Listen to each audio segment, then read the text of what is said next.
नमस्कार, स्वागत है आपका कमोडिटी 10 बजे 10 मिनट के लिए। सबसे पहले बात करते हैं नॉन एग्री मार्केट की, फिर नॉन एग्री की तरफ बढ़ेंगे। टॉप 10 कमोडिटी के साथ शुरुआत कर लेते हैं और मसालों के साथ सबसे पहले बातचीत होगी। जीरे में अच्छी तेजी बनी है। पिछले हफ्ते हमने देखा था ठीक ठाक तेजी थी और उम्मीद की जा रही है कि ये तेजी कंटिन्यू हो सकती है क्योंकि क्वालिटी स्टॉक की डिमांड यहां पर बढ़ी है। मानसून सीजन में इस तरह की रिपोर्ट आती है। 19,600 के आसपास जीरा का वायदा यहां पर ट्रेड कर रहा है। लोअर लेवल पे बाइंग से यहां पे सपोर्ट मिला है। धनिया अच्छी तेजी 8,000 के पार निकलता हुआ ये काउंटर अब दिख रहा है।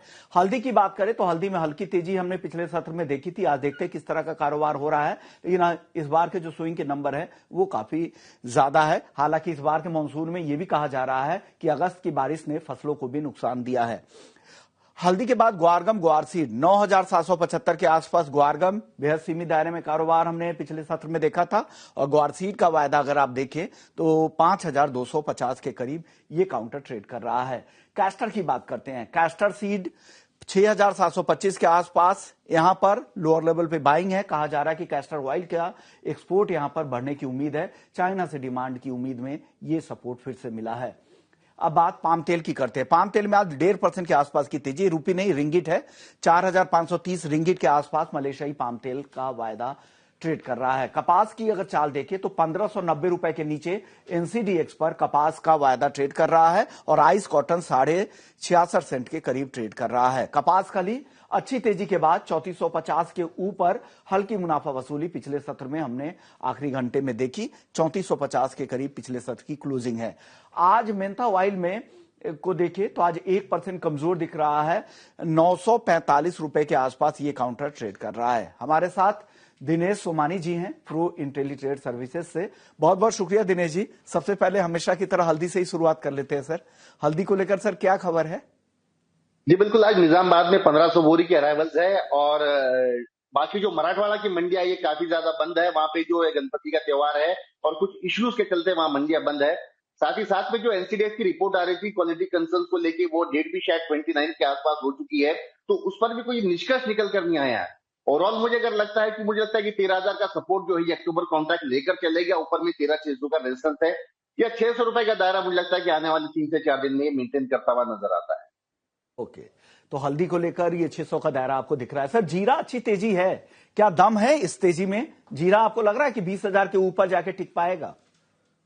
कि 20,000 के ऊपर जाने की संभावना इसलिए लगती है कि फिजिकल डिमांड बहुत ही शानदार है। जो आगे त्योहार आ रहे हैं, हमारे गणेश जी का त्योहार है, उसके बाद में नवरात्रि है, फिर दशहरा दिवाली है, इसके चलते ग्राहकी बहुत ही शानदार है और व्यापार काफी अच्छा हो रहा है। तो मुझे लगता है कुछ हद तक के सपोर्ट इन प्राइजेस को जरूर मिलना चाहिए। 19,600 19,500 के आसपास जीरा मुझे लगता है कि एक बार बाइंग का अवसर बन सकता है। 20,400 के लेवल से दिखाने की संभावना लगती है और 19,200 का इसमें स्टॉप लॉस मेंटेन कर सकते हैं। जीरे में एक रिकवरी संभव है। ओके, जीरे में एक रिकवरी संभव है। वो रिकवरी पिछले हफ्ते से ही दिख रही है और 19,650 के ऊपर ये काउंटर पहुंच चुका है। सर 8,000 के ऊपर धनिया भी आ चुका है। क्या धनिया को भी इस त्योहारी सीजन से सपोर्ट मिल रहा है और तेजी बची हुई है क्या?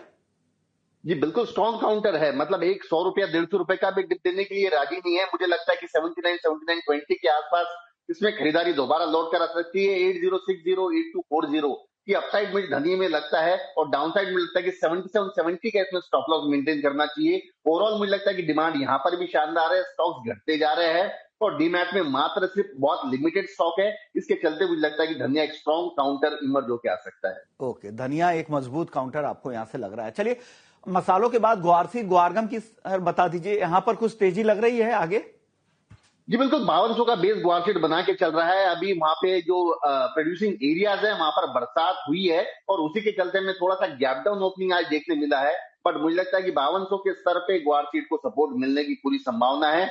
ऊपर में 5275 एक बड़ा रेजिस्टेंस है। 5275 के ऊपर ये 5340-5400 के लेवल दिखा सकता है। ओके, 5400 तक के लेवल भी जा सकते हैं। स्क्रीन पर एक बार कॉल भी ले आइएगा सोमानी जी के। ग्वार पर उनकी कॉल भी है, वो एक बार दिखा दीजिए ताकि जो लेवल्स है वो नोट कर सके। तो 5,275 पे खरीदना है, 5,340 का टारगेट और स्टॉप लॉस है 5,220 का। सर कॉटन केक बता दीजिए, एग्री में यहां पर अच्छी तेजी के बाद अब थोड़ी मुनाफा वसूली की संभावनाएं बन रही है क्या?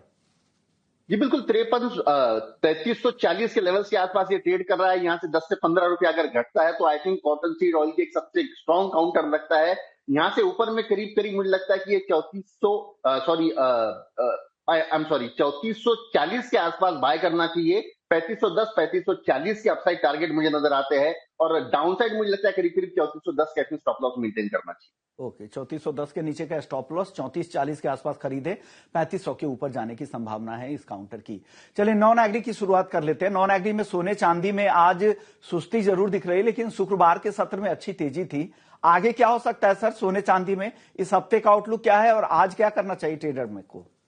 जी बिल्कुल, दोनों काउंटर में एक बड़ी बिकवाली हमने पहले 5 से 4 दिन में देखने मिली थी पिछले हफ्ते में, लेकिन जो फ्राइडे का सेशन था उसमें सारे गेन्स कवर कर लिए हैं। और मुझे लगता है कि जो ऊपर के लेवल से 5,000 रुपया सिल्वर गिरा था वो ऑलमोस्ट रिकवर होके अपने 14 साल के हाई के ऊपर ट्रेड कर रही है। साथ ही साथ गोल्ड में 3,500 का जो फॉल आया था वो दोबारा रिकवर करके 1,05,000 के आसपास ट्रेड कर रहा है।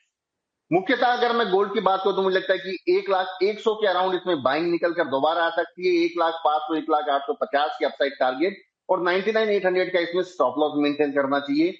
वहीं अगर मैं सिल्वर की बात करूं तो मुझे लगता है कि 1,15,500 के आसपास सिल्वर में बाइंग दोबारा आ सकती है। 1,16,600 1,17,200 ये अपसाइड टारगेट मुझे नजर आते हैं, और 1,14,600 का स्टॉप लॉस मेंटेन करना चाहिए। ब्याज दरें घटने की वहां पे संभावना बहुत अत्यधिक हो गई है। करीब करीब 85-90% पॉसिबिलिटीज बता जा रही है कि सितंबर में ब्याज दरें बिल्कुल कट होगी। साथ ही साथ ये बात भी निकल कर आ रही है कि साल के अंत तक शायद 3 बार ये ब्याज दरें कम हो सकती है। उसी के चलते दोनों बुलियंस में एक बड़ा सपोर्ट मिला है और प्राइजेस ऑलमोस्ट 80 के आसपास आ चुकी है। ओके, जो ओवरहैंग था वो जैक्सन होल की स्पीच में पूरी तरह से क्लियर कर दिया जेरोम पॉवेल साहब ने, और अब लग रहा है कि ब्याज दरें सितंबर में तो घटेंगे ही, आगे की बैठकों में भी कटौती हो सकती है। उसका फायदा हमने शुक्रवार के सेशन में दिखा था। उस तेजी के बाद पॉज लिया है बाजार, लेकिन यहां पर लगता है सोमानी जी को कि खरीदना चाहिए। सोना भी और चांदी भी 1,16,600 के ऊपर चांदी जा रही है, यानी रिकॉर्ड के करीब, और सोना जा सकता है 1,05,000 रुपए से 1,0850 रुपए तक। दोनों के लिए स्टॉप लॉस आपको बताए गए हैं, उसे भी नोट कर लीजिएगा। सर कच्चा तेल बताइए, कच्चे तेल की तेजी लगातार बनी हुई है, हफ्ते भर में 2% के आसपास की तेजी दिखी है, और ये तेजी एक्सटेंड हो सकती है क्या? जी बिल्कुल, बहुत ज्यादा ही टूट गया था। मतलब 5400 के लेवल्स एक्सपेक्टेड नहीं थे। 5450 का एक बड़ा सपोर्ट जोन था, वहां से बाउंस बैक एक्सपेक्टेड था, और ऊपर में 5620 का एक रेजिस्टेंस शॉर्ट टर्म नजर आता है। बट मुझे लगता है कि क्रूड की जो रिकवरी है थोड़ी और एक्सटेंड हो सकती है। थोड़ा यहाँ से 20 रुपया अगर घट सकता है तो 5570 के आसपास आई थिंक क्रूड में बाइंग दोबारा लौट कर आ सकती है। 5640 के अपसाइड टारगेट, 5520 का स्टॉप लॉस। कोई अगर सेफर साइड चलना चाहता है तो 5600 की कॉल 160 रुपए में बाय करना चाहिए। 135 का स्टॉप लॉस लगा के 215 की टारगेट दिख जा सकती है। ओके, फ्यूचर्स में भी खरीद सकते हैं 5,570 के आसपास, 5,640 का टारगेट है, 5,520 का स्टॉप लॉस है। अगर सेफर साइड में रहना चाह रहे हैं तो आप ऑप्शंस के जरिए भी जा सकते हैं, जहां पर 5,600 के स्ट्राइक की कॉल खरीद सकते हैं। बेस मेटल्स की सर बात करते हैं। बेस मेटल्स में क्या पसंद है आज आपको पूरे दिन के लिए? कहां पे कन्विक्शन ज्यादा है? जो प्राइसेस बहुत ज्यादा गिर चुकी थी वहां से एक अच्छी रिकवरी आई है। जो नीचे में 868 के आसपास के लेवल्स कॉपर में आए थे वो दोबारा रिकवरी करके 882 के आसपास आ चुका है। मुझे लगता है कि 880 881 के आसपास कॉपर एक बार बाइंग बन सकती है। 888 892 के अपसाइड टारगेट नजर आते हैं, और 876 के अपने स्टॉप लॉस मेंटेन करना चाहिए। अन्य बेस मेटल्स के मुकाबले मुझे लगता है कि कॉपर की रिकवरी थोड़ी सी ज्यादा शार्प हो सकती है। ओके, तो कॉपर की रिकवरी ज्यादा शार्प हो सकती है, तो कॉपर पर इनका कन्विक्शन ज्यादा है बेस मेटल्स पैक में। सर अब नेचुरल गैस की चाल देख लेते हैं। नेचुरल गैस में क्या लग रहा है, आगे कुछ तेजी या मंदी, क्या करना चाहिए, और गिरावट की संभावनाएं हैं फ्यूचर्स में भी और ऑप्शंस में भी? दोनों कॉल दे दीजिएगा सर एनजी की। जी बिल्कुल, निरंतर बिकवाली इसमें बढ़ती ही जा रही है, और ऊपरी लेवल से करीब करीब ये 120 रुपया डाउन आ चुका है। 230 के लेवल्स के आसपास ट्रेड कर रहा है। 237-38 एक बहुत ही बढ़िया इसका सपोर्ट जोन था, जहां पर इसमें बार बार बाइंग निकल कर आ रही थी, लेकिन 237 ब्रेक करके ये नीचे ट्रेड कर रहा है। आई थिंक एक बार दोबारा यहाँ से प्राइसेस बढ़ती है 237 238 के आसपास तो फ्रेश बिकवाली की जा सकती है। 224 का इसमें लक्ष्य देखना चाहिए, और 245 की स्टॉप लॉस इसमें हमें देखने मिल सकती है। अगर कोई ऑप्शन के जरिए इसमें ट्रेड करना चाहता है तो 240 की जो पुट है ये यहां से कम अगर 10 या 11 के आसपास आती है तो उसको बाय करना चाहिए। 219 का इसमें लक्ष्य और 4 रुपए की स्टॉप लॉस। ओके, तो आप पुट ऑप्शंस के जरिए भी जा सकते हैं और फ्यूचर्स में भी आपके लिए यहां पर बेचने की सलाह सोमानी जी की तरफ से दी जा रही है। लेवल्स है उसे नोट कर लीजिएगा। वॉलेटाइल काउंटर होता है, 245 का स्टॉप लॉस है, 237 से 238 के बीच में बेचना है, 224 का टारगेट है और बिना स्टॉप लॉस के ट्रेड ना करें। चलिए, जाने से पहले सोमानी जी आपका डिस्क्लेमर लेना चाहेंगे। जितने भी कॉल्स आपने दिए हैं इससे जुड़े हुए डिस्क्लेमर क्या है सर? जी बिल्कुल, पर्सनल मेरी कोई पोजीशंस नहीं है, लेकिन क्लाइंट्स को मैंने सारी पोजीशंस रिकमेंडेड की है और उनके पर्सनल उनके ट्रेड्स दिए हैं इसमें। ओके, शुक्रिया सर, आपने वक्त दिया हमारे दर्शकों के लिए और नॉन एग्री और पूरे ही एग्री मार्केट पर राय रखी।